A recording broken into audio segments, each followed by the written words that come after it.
Good afternoon, students. This is the spleen. First, to identify the spleen. This soft part will be kept along with the other soft parts in a tray where you will be asked to identify and then hold in anatomical position. So identification, you always identify. I am showing you the surfaces of the spleen. This is the spleen. Now definition, it is a hemolymph organ. Location, this will be located, organ will be located in between the diaphragm and fundus of stomach, separated by a cavity of greater sac. Similarly, the spleen will lie in two quadrants. In the left hypochondriac quadrant, in the region where it will be lateral 2/3, and medial 1/3 will be occupied in the epigastrium region. So left hypochondriac in the lateral 2/3 of spleen will occupy in the left hypochondriac region, and the medial 1/3 in the epigastrium. Here we finish the location. Now we come to the axis. Always remember the direction of the axis will be downwards, forwards and laterally. So therefore it will be lying along with the left 10th rib. The axis of the spleen will be along with the left 10th rib. And it will be directed downwards, forwards, laterally. Then we go to the shape and measurements, and then I will show you how to hold in anatomical position. First will be the shape. What is the shape? It is a mere oblong shaped, almost oblong and flat in shape. Similarly, we go to the measurements. Now these measurements are very important. Sometimes it is asked in 1 mark question answer. That is Harris dictum. What is Harris dictum of odd numbers? 1, 3, 5, 7, 9, 11. 1. It is 1 inch in thickness, the entire spleen. Then 3. 3 suggests that 3 inches in breadth. Then 5 suggests that 5 inches in length. Then 7 is the 7 ounces of weight of the spleen. Then 9 to 11 will be the ribs, left ribs, where the spleen will rest.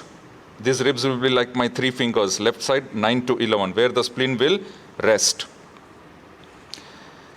10th rib will be the middle rib on the left side, where the axis of the spleen will be located. First you identify the anterior end and posterior end, or it is also known as the anterior or lateral and posterior or medial. The posterior or medial will be rounded, and the anterior end will be expanded. It will be in the form of a border. This is the anterior lateral, so it will be in the form of a border, the lateral end, or it is called anterior end, lateral end, and this is the posterior or medial end. So this is medial end, rounded, anterior which is expanded, and here this surface will be purely convex smooth surface which is diaphragmatic. So this will be resting against your palm, and the medial surface is divided into various impressions, visceral impressions. Various viscera are having impressions, where here in the middle there will be various sections of the splenic vessels which are entering and exiting the hilum of the spleen. So hold the spleen in the left hand in such a way that against your palm, your diaphragmatic surface of the spleen will be there. The anterior expanded end will be towards the fingers, and the posterior, that is medial end, rounded end, will be directed upwards posteriorly towards you. I am holding the spleen in anatomical position which you have to hold during exam. So therefore, this is the lateral end which is directed downwards, forwards, laterally. This is the medial end, rounded, which is directed upwards, medially. And this will be the superior border which will have notches. And this will be the inferior border which will be very smooth. So this is how you have to hold in anatomical position. After holding in anatomical position, now we will discuss about the various external features of the spleen. Here we start with the external features of the spleen. It will have two surfaces. This is the convex smooth surface, diaphragmatic surface, and the medial part, it is divided into various visceral impressions. So it is called visceral surface, two surfaces. That is visceral surface and diaphragmatic surface. Two ends, which I already discussed with you, the lateral end and the medial end. two borders, superior border, inferior border. And there will be two angles, anterior basal angle, posterior basal angle, which I will describe in the end. First we take the diaphragmatic surface. Now this is the diaphragmatic surface. Now here this diaphragmatic surface is related with three patterns or three layers or three structures from inside to outside. The first structure to cover will be of course diaphragm, which will be separated from this splenic surface by a cavity of greater sac. External or outside to the diaphragm will be, this spleen will be covered by the lower end of the left lung and left pleura in the upper 1/3 and the left costodiaphragmatic recess of the left lung, that is left pleura, in the lower 2/3. Once again, the lower end of the left lung and pleura in the upper 1/3 and in the lower 2/3 costodiaphragmatic recess of the left pleura, that is left lung. And just above that, external to it, will be the three ribs, 9, 10, 11, with their three intercostal spaces. So these are the relations or structures which are present on the diaphragmatic surface of the spleen from within to outside. So in the visceral surfaces, first we discuss the border. This is the superior border. This superior border is present between, if you can see here, diaphragmatic surface, and here this is the visceral surface. So therefore, then we go to the visceral surface number 1, this concavity. Very clearly you are able to see this concavity. Now this concavity is of gastric impression. Here there will be presence of fundus of the stomach, but the fundus of stomach is not directly related to this gastric impression because there will be presence of the smaller part of the recess of greater sac. The peritoneum of greater sac will be related here in between fundus of stomach and gastric impression. So therefore, this gastric impression will be present between superior border and this portion which is known as intermediate border. So therefore, now the lower part of gastric impression will have hilum. This is known as the hilum of the spleen in the lower part of gastric impression. And this hilum of the spleen will have attachment of gastrosplenic lienorenal ligaments. Also, there will be passage of splenic vessels, splenic nerves, and the lymphatics passing through the hilum.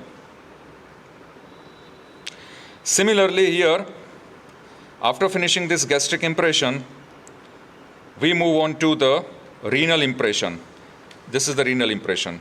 Now this renal impression is lying between above gastric impression, above this is the concavity of gastric impression, and lowermost part, this is the inferior border of the spleen. So between inferior border of spleen and gastric impression is this renal impression.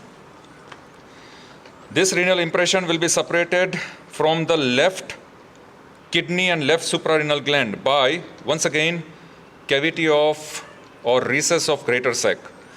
And here it will come in relation with the upper part of the anterior surface of left kidney, renal impression. Also with the left suprarenal gland. And this renal impression, once again, is present between inferior border and gastric impression. Now the gastric impression and renal impression are separated by this border which is called intermediate border. So intermediate border will separate gastric impression from renal impression. Then we come to the anterior end. In the anterior end, you can see this triangular shaped impression. This triangular shaped impression, anterior, that is lateral end, this will be known as the colic impression. So there will be presence of left colic flexure here in the colic impression. In between the colic impression and hilum, this portion is the hilum. So in between this hilum and colic impression, a small impression will be present which is called pancreatic impression. Tail of pancreas is related to pancreatic impression, and this tail of pancreas will be present between the two layers of lienorenal ligament. So in between the two layers of lienorenal ligament is the tail of pancreas which is related to pancreatic impression, which is present between anteriorly colic impression and here posteriorly hilum. Here we finish the four visceral impressions. Once again, this is the gastric impression, this is the renal impression, This is the colic impression, and this is the pancreatic impression. This is the hilum, and this is the intermediate border between the upper gastric impression and lower renal impression. Now we come to superior border. As we can see, superior border will have various notches. 2 or 3 notches are visible on the superior border. And these notches, they resemble the lobulated development of the spleen. So it represents embryological development of spleen in the form of various lobules. What about inferior border? It is very smooth. Then we come to the 2 basal angles. Junction between superior border and the lateral end. This is the lateral end. So junction between superior border and lateral end, this is known as anterior basal angle. And this anterior basal angle will be palpated in cases of splenomegaly. Splenomegaly means enlargement of spleen. When the spleen assumes more than twice or thrice its normal size, at that time the anterior basal angle will be palpated just below the left costal margin. And that is why this angle is known as the clinical angle of the spleen. Then we come to the posterior basal angle. Junction between inferior border and the lateral end. That means this is known as the posterior basal angle. Now, some features of spleen. Anteriorly, where colic impression is there, here there will be presence of left colic flexure, we know that, which produces colic impression. Also there will be presence of the ligament, which is known as phrenico-colic ligament, which is called sustentaculum linis. So phrenico-colic ligament, or it is called sustentaculum linis, will be present, which will support the lateral end of the spleen, which will be present just below the colic impression. Then we come across to the entire spleen, which moves with respiration. This spleen will move with respiration because it is present below the diaphragm. And also, the spleen, if removed, partial splenectomy if done, if a partial tissue of the spleen is removed during operative procedures, then that amount of tissue may be replaced, it may be regenerated. So therefore, this much is about the spleen during viva voce when you are asked about the soft part spleen. Thank you very much.